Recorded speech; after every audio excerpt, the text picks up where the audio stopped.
I'm a very big Megumi fan. Shock, right? The public perception of Megumi is pretty bad. There's either Mahoraga memes, potential man memes, or he's a bum memes. And listen, I don't really mind all that because people's opinions never really impact my love for characters. However, I have come to the conclusion that people don't like flawed characters like they say they do. They have this idea that a character can't struggle, can't be misguided, or make bad decisions because everything should be written with the best course of action. And I think that kind of sucks, I won't lie. Bear in mind, with this doesn't mean you have to care or like his character. You can understand something and still not be a fan of it, which is very, very fair. But when I hear critiques of I don't like Megumi because he hasn't reached his potential, or he got his body snatched so he's a bum, a small part of me dies. I won't lie to you, it really does. Because I don't think you've taken a moment to look into why that is. Megumi sucks, and it's intentional. And I hope today I can convince you to have a different outlook on Megumi Fushiguro, and why he's my top 5 favourite character in the series. Megumi is probably one of the most confusing characters in the series. He's set up as a selfish individual with a severe lack of self-worth. However, the more you peel into his characters is highly contradicted because how can a selfish person never benefit from their actions? A lot of his character struggles is a product of his environment, and essentially being left with no choice or no agency with his life. His parents were there from early, so Sumiki was the parental figure in his life, which is why a lot of his morality of a good person has been shaped through her existence. But more than that, he's never truly ever been a child or experienced a childhood, but is extremely childish, confused, and in the reader's point of view can be very annoying. This is very intentional and is set up as the crux of his internal conflict, but Gojo is a huge contributor to the Megumi we see today, as he kinda left him with no choice and is extremely pivotal to the Megumi we see today. But first let's talk about Jujutsu Sorcerers, as that is the line of work he has been thrown into. Jujutsu Sorcery was described as a marathon by Geto, and I think it's a great way to analyse the job description. It can feel endless and an agonizing race, but the most important aspect, it's a solo race. Those who prioritize themselves excel until their inevitable death. So they end up being stuck in this endless cycle, but they manage to last far longer simply because they prioritize themselves. Gojo being the strongest out of his generation of sorcerers, and being the last one to die, out the bunch supports this, and there is a consistent theme that those who wield Jujutsu in a more selfish manner are blessed with more opportunities within the marathon. But what if you were an individual that prioritizes others? What if your reasoning for joining the race is entirely reliant on the protection of another? Well, this is where Megumi comes in. Megumi's primary motivation for being a Jujutsu sorcerer is as simple as ensuring his sister can be safe.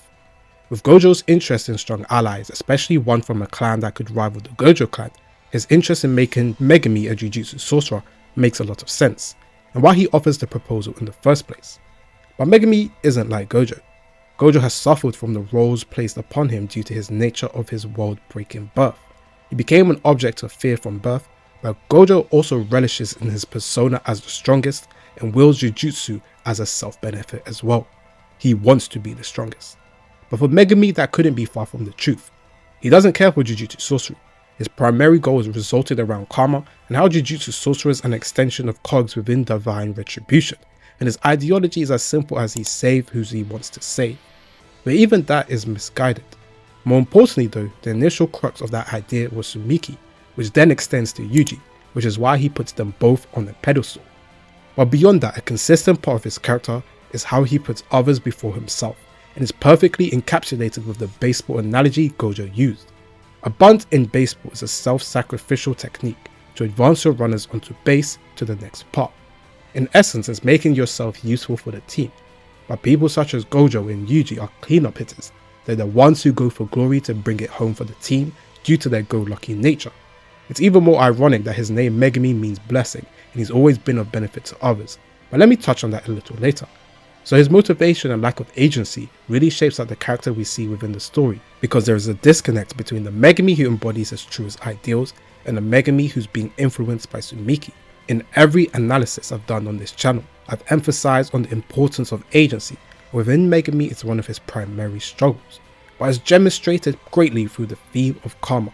But this will relate nicely to his potential, so let's unpack what I mean by this before we touch onto his karma element and potential man. Potential, the idea of reaching or develop into something in the future. In the case of Megumi, it's becoming one of the strongest Jujutsu sorcerers. One of his biggest conflicts within his character is revolved around his potential. severe lack of self-worth in combination with the pedestal he has been put on by Sukuna, Gojo and Toji, which has constantly hammered the idea that he's wasting his potential. However, this idea of his potential has been imposed onto him, so let's analyze that aspect first before we dive into the internal conflicts. Toji being a character who lacks self-affirmation, his character struggles is reflective of the poor treatment of sorcerers and non-sorcerers within the Jujutsu society, an extension of the failures of the system. Toji is a product of his environment, and his escape from trauma is to reject the establishment that rejected him. So he confronts the strongest sorcerer at the time because there is no greater way than beating the pinnacle of Jujutsu sorcery in Gojo. Toji projects his insecurity onto Megumi to assume that he who's blessed with talent would thrive in the same environment. He failed in because he lacks self-affirmation. This is Toji working within the best interests of what he believes is right, but we've seen in the modern day how his main Megumi come to his own conclusion. My mom and dad abandoned me and sent Miki to live their lives. My dad, who didn't even know my gender, named me Megumi. The irony is he named him Blessing because Megumi sets Toji free, while the same name and gifts he's given is a curse upon Megumi. But that will be touched upon more in the karma aspect. Gojo imposed his need for strong companions onto Megumi, and didn't give him much of a choice in the matter. Option 1, go to the Zenin clan and Sumiki won't be safe. Option 2, live as you are and you will suffer till the end. Or option 3, become a sorcerer and you can protect your sister. Gojo sensed strong potential within Megumi and brought him to a life he never wanted to be a part of. However, will painstakingly endure because his primary goal is to save Sumiki, which is very important in the entire potential argument. But do bear with me, I'll touch on this very soon. I can also note Gojo making a selfish decision does not mean he doesn't care about him either. But don't conflate his initial decision to be purely selfless, because it is not. He made Megumi become a sorcerer with a simple goal of replacing what he lost, which in terms robbed him from his childhood and agency. The final character is Sukuna, a lost treasure, wasted potential. He's been the one to directly confront him head on within his character struggle, and also played a significant role with him making strides within his jujutsu. But his imposing of values and importance is solely for his own benefit. Sukuna is a parasite, so what better way to steal that potential and lost treasure for yourself and to perfect it? Mahoraga's will, the major catalyst to upgrade his technique. The character with the most agency, the highest sense of self, steals the blessing for himself, which thematically is very interesting. The concept of even offerings being made to Sukuna in the high narrative to appease him, in a sick way this is a repeat of that, but to ultimately free himself from his initial shackles being Yuji. All three characters have put Megumi on pedestals that he never asked to be put on, but it nicely corresponds to his own internal crisis as everyone is expecting greater things from him.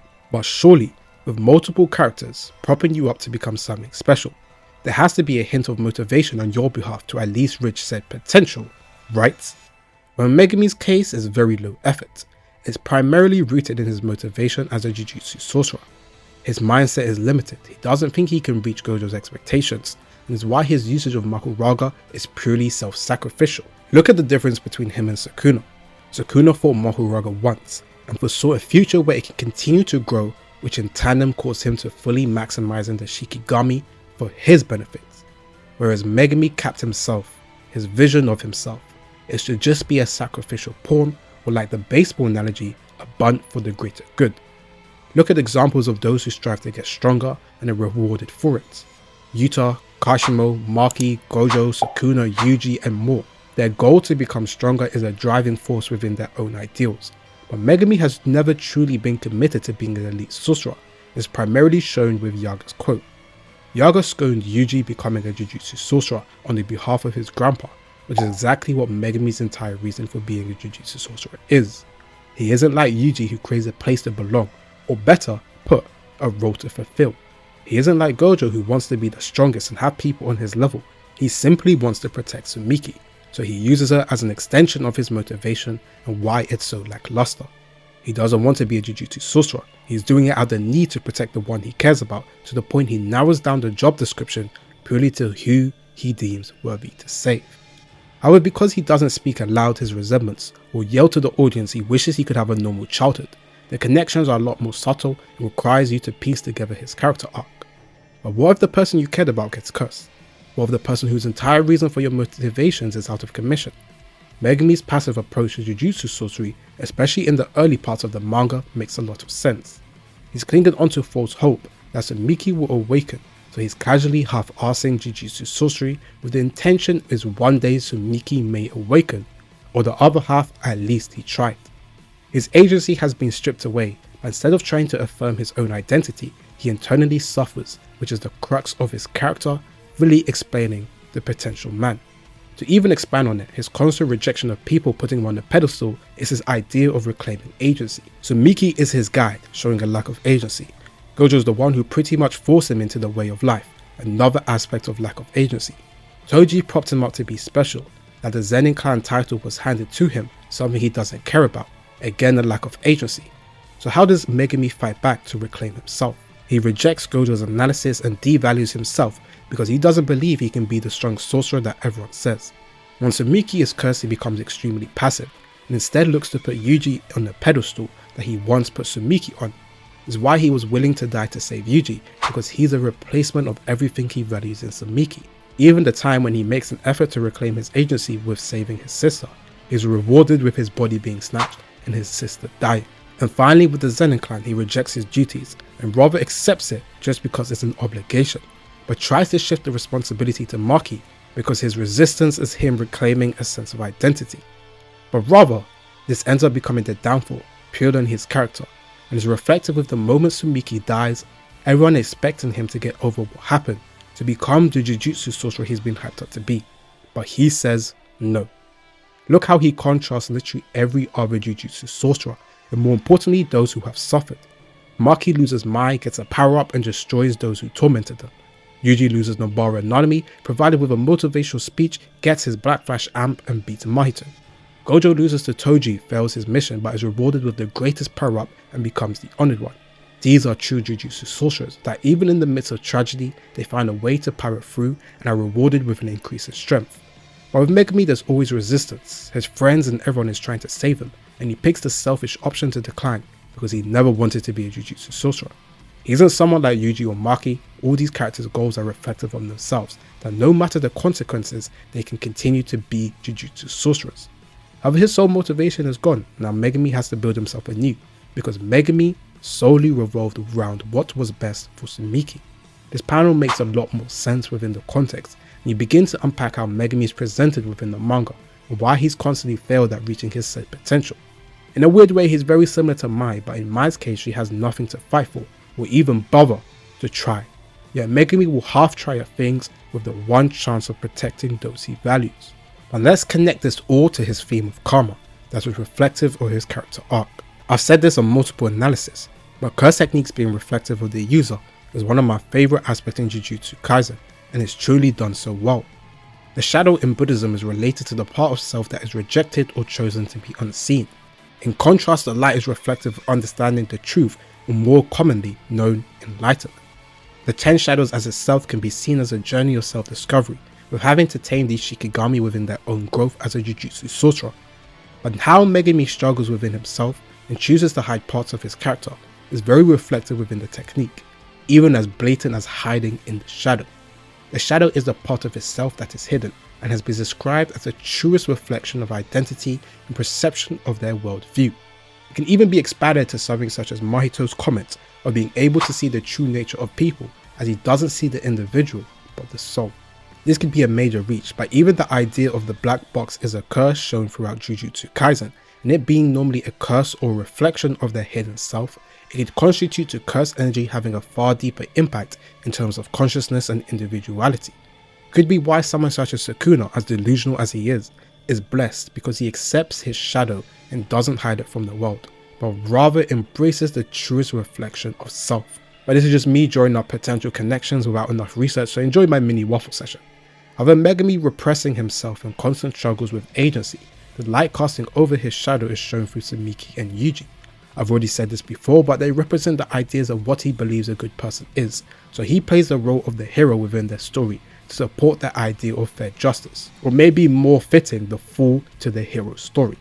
The good people in Megumi's eyes are punished, but he doesn't value himself as a good person, so he's content to risk everything on their behalf and places so little self-worth within himself. He doesn't look to solve the issue internally, so he gives everything up to protect the light.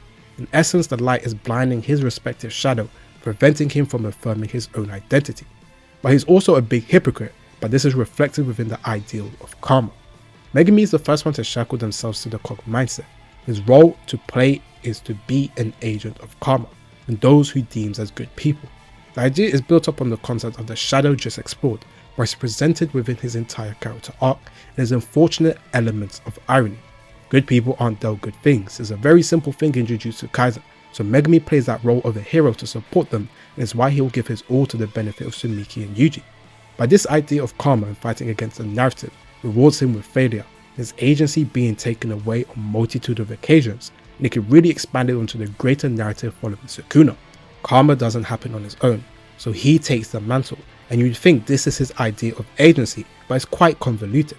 Let me quickly break it down with examples. He meets Yuji and instantly wants to save him, reflective of Sumiki. Yuji dies and he begins to lose his purpose again. Yuji's alive and he vows to get stronger so he can protect Yuji, realizes his awakening has led to fingers growing stronger and more deaths occurring. Externally, he pushes his conflict onto others, feeling the need to be valued, but finally reaching out to ask for help to save Sumiki. It is then rewarded with his agency taken away by Sukuna.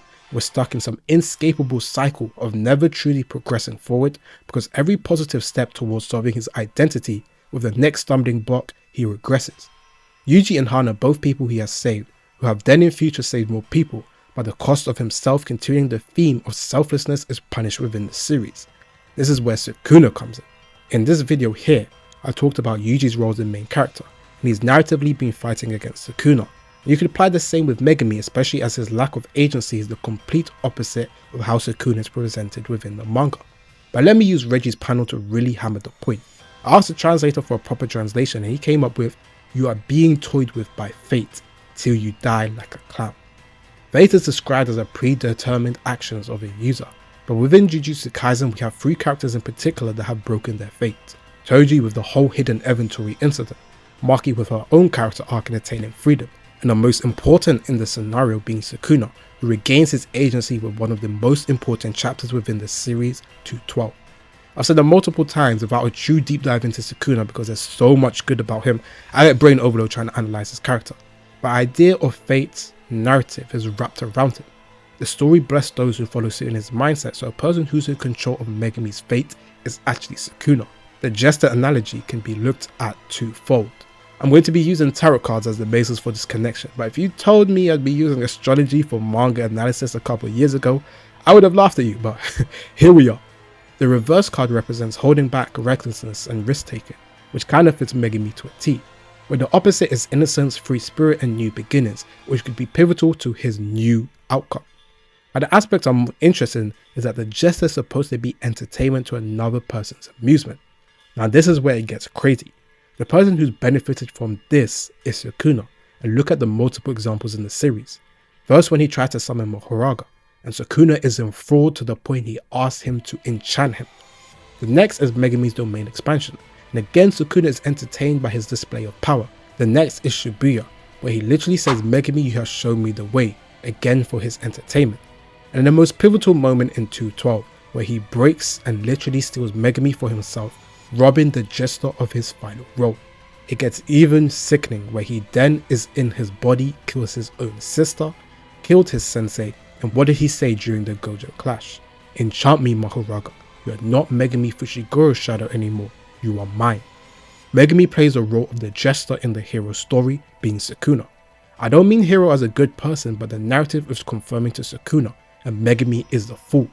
They both play their respective roles and the fool is meant to support the hero. But this isn't Yuji or Sumiki who he fails to truly save, it's Sukuna who in turn takes everything from him.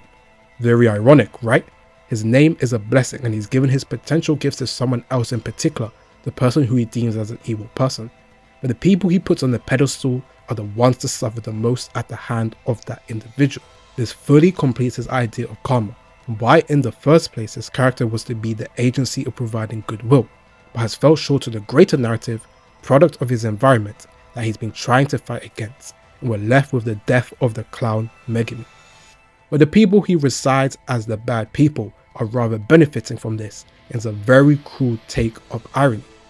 But all isn't doom and gloom. He's now reached rock bottom.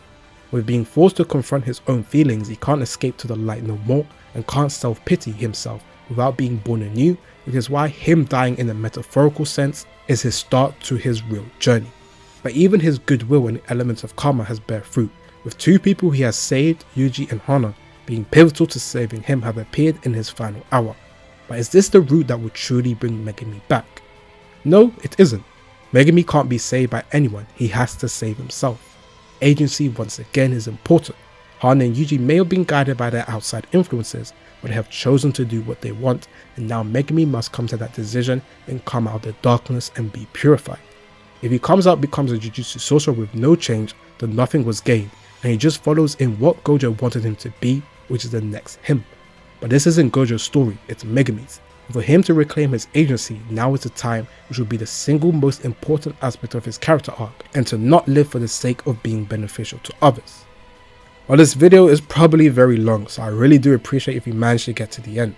Please, if you have any critiques, any analysis, or things you've made connections to, I'd love to hear it. And every character you'd like to see me deep dive, I'm interested to hear.